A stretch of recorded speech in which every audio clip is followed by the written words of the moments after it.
Us skateboarders, we absolutely worship and adore architecture, but not in the same way that anyone in the public would, or as an architect would. For the success of our open space, any open space, it needs to be inclusive for all users. It's public, and I guess that's where, in the past, I think a lot of public spaces haven't been designed with, for example, skaters in mind. Yeah, I think if you're a skateboarder and public space in in the city area is obviously places that we're allowed to skate and places that we're not allowed to skate. As a skateboarder, I define public space as areas within a city that invigorates the populace, but the areas that sort of the public enjoy outside of working hours, I suppose, the parks and the public areas. And skateboarding can be a great part of those zones. It's just a matter of trying to find a balance. You've got a lot of different groups using public space in a city, so you've got to preempt all sorts of scenarios that could go down there. Public spaces such as city squares, plazas, libraries, cathedrals, even monuments. Most of the general public would see these places as somewhere to relax, to read a book, to have a picnic, whereas a skateboarder turns that completely on its head and sees it as a playground. With skating, you're using the building in an unexpected way. People actually reinterpreting what it was actually designed for, using it in a way that the designer probably never intended. Skateboarding is a little bit of an art form, I suppose.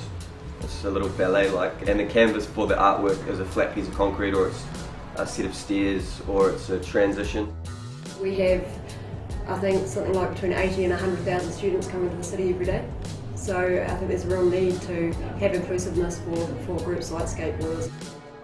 I suppose foremost it is a nuisance, but skateboarders, like everybody else, they're a stakeholder and they have rights. And I think in general I'm happy with the presence of skateboarders as long as they treat the area they're using with respect. Yeah, I think there's a bit of grey area, between public space and private space. And I appreciate the private space and that we shouldn't be damaging it, but you kind of can't help but damage it. If something looks that good, you kind of need to give it a good shred. Street skateboarding is getting clamped down due to the way that the councils are, skate stopping ledges and what have you. Skate stoppers are working incredibly well. It's the most frustrating, annoying, it's heartbreaking when you see the most beautiful spot on earth. Some of them are in Auckland, which you can't experience because they didn't skate stop. Some architects are totally on the ball and they understand that these spots are going to be skateboarded and admittedly damaged.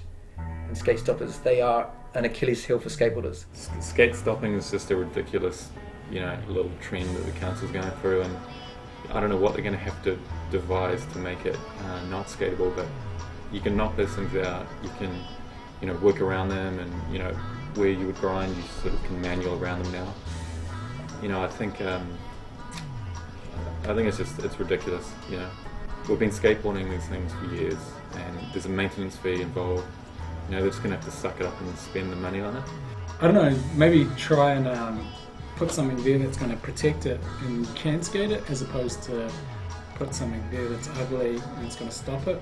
There's other ways around it, just kind of get creative. On the flip side, skate stopping doesn't improve the building, and personally I'd rather see a few scuffs on the side of a ledge than these crude lumps of metal stuck on the side of the building, because I personally don't believe the architect would design the building with these blobs of metal on the side of them. Me personally, I'm like, whatever, I don't care. Like, it looks ugly, I don't like it, the look of it. For me, just aesthetically, and like a ledge that's got little bumps of steel poking out of it is not a smooth design line. They're not an aesthetically pleasing thing. I guess I think I don't have a problem with deterrence to protect really special, because some of the elements in these streets are really expensive. I think the act of skateboarding and how we interact with inanimate objects is greatly overlooked as mindless vandalism, really, and I don't think that's totally unfair. I think a lot of it's about the individual. I think there are some skateboarders who are pretty inconsiderate, and there are, like everyone, there are others who aren't. So Our Square first opened, we had some real issues in there, and the designers unfortunately hadn't probably given skateboarding as greater attention as maybe they would have in hindsight. The seats in the AT Square, they've got a little metal strip along them, which protects the timber, but because the metal strips at that angle, it's actually burred out. We saw that in sort of like the first week that it was burring out, and that's kind of unbelievable when you think about it. It's pretty strong metal. So, and the other example is the walls in AT Square.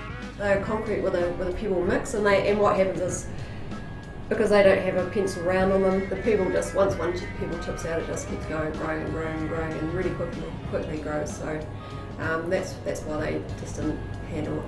Like say AT Square, if it had an epic bowl that people could boost some airtime, and then like a handrail, and it was kind of contained, then people could go and watch it and appreciate skateboarding. And if it somehow was in a way so there wasn't a real, here's a fence, here's the skate park inside this fence, but maybe there's a sign up going, this is a skateboard friendly area, so it's contained and then it's visualised and here's skateboarding. I have mixed emotions about it because the council said that it was going to be skate friendly, and then when people started skating there, they didn't want us to skate there anymore, and so they capped all the stuff, and there's still a few things there that you can skate, but I don't know, I sort of don't really see anyone skating there anymore. Yeah, well, it's a bit of a shame that we can't get in there and skate it anymore. What they've done to it, it looks perfect now, and the ground's a little bit smoother, and it's totally different compared to what it was like back in the day. So it's just a shame that it didn't happen. When they kicked skateboarding out of Aotea, all you could see for years was dudes sniffing glue, bums scrapping, and people were too scared to walk through that place. To a degree, skateboarders were caretakers of that spot, and sometimes we'd have to regulate. We'd have to keep that place clean. But you know what? Skateboarders looked after it and loved it. It used to feel that we could go to the square and skate there all day and have a cool day skateboarding, and no one seemed to mind. And now, is it even possible to go and skate there for longer than a few minutes? We'll create a space thinking, oh no, skateboarders won't go into it. That's what happened in AT Square. So they created the space, skateboarders went into it, so their reaction was to put the deterrents on. They weren't part of the design process. They were an add-on at the end. And I think when you add something on at the end, without the kind of looking at it holistically in the context of your overall design, then you do get kind of really bad designs. What they've done in AT Square looks awful, because they're at 500 centres and things like that.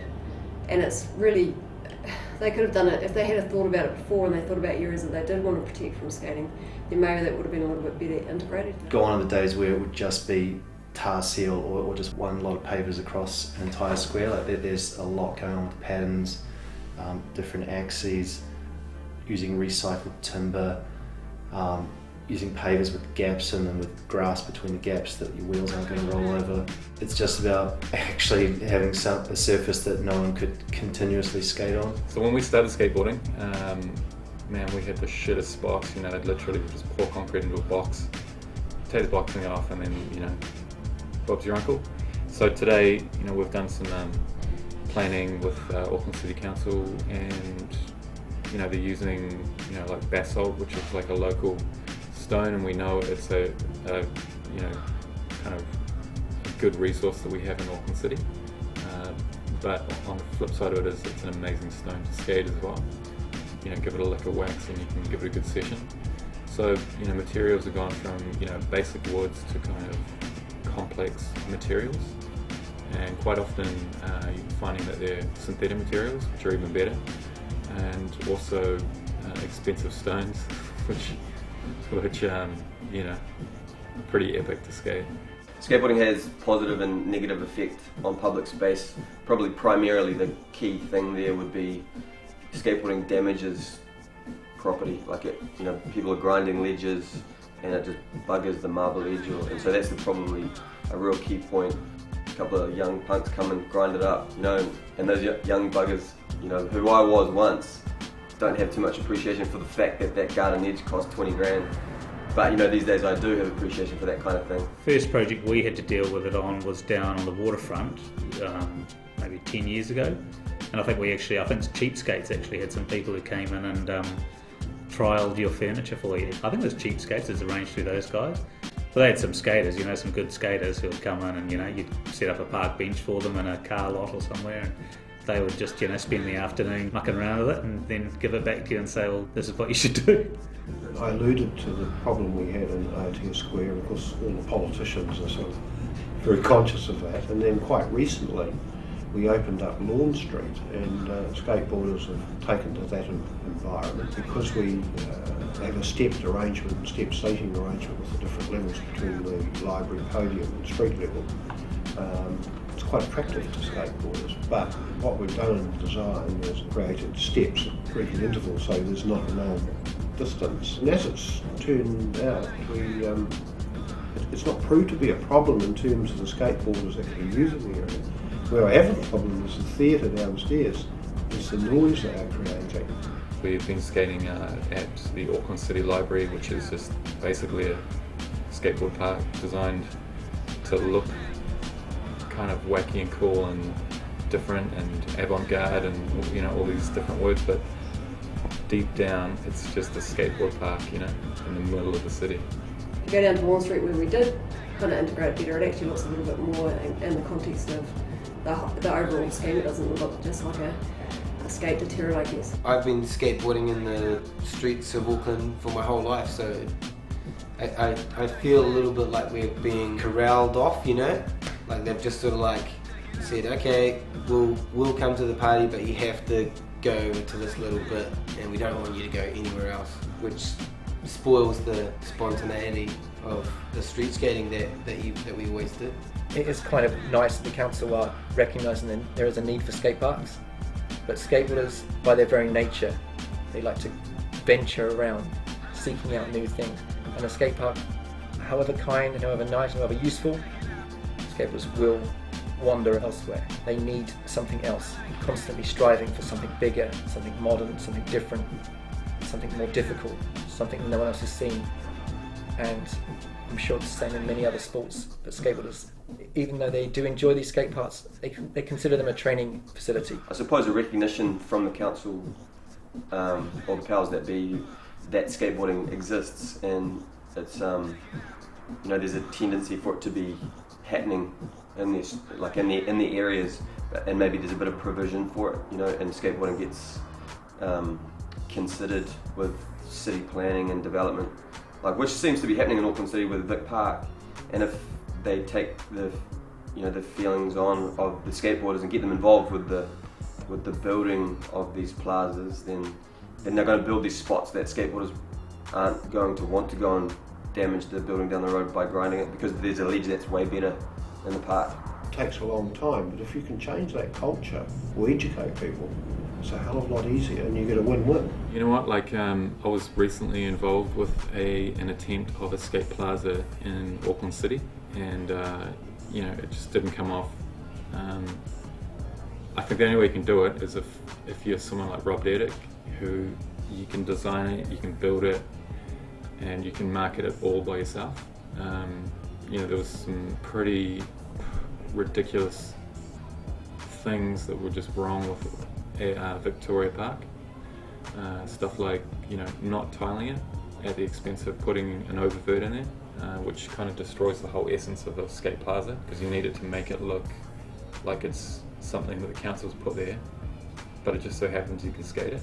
I think it's good the way they're going, but I think, if you look at it on a spend, say you're spending $750,000 or you're spending $1 million trying to put a skate plaza in, instead of going out and spending $1 million on making the city skatable to a degree, putting in some public spaces where, you can actually go in and grind a ledge, or, put some basalt on the top of a nice bit of concrete and put some shrubs behind it, and, you can sit on it, you can skate it, it looks good. I'm into it, but I'm not into it. Into it if it's done right. Ridiculous waste of money if it's not. More skate parks is good for a certain amount of progression and acceptance, I guess, for skateboarding, but it definitely feels like we're being just told to go and stay in our little place, which is horrible. I'd much rather have kids skateboarding than drinking on drugs, so to me, it's an outlet, it's a healthy one.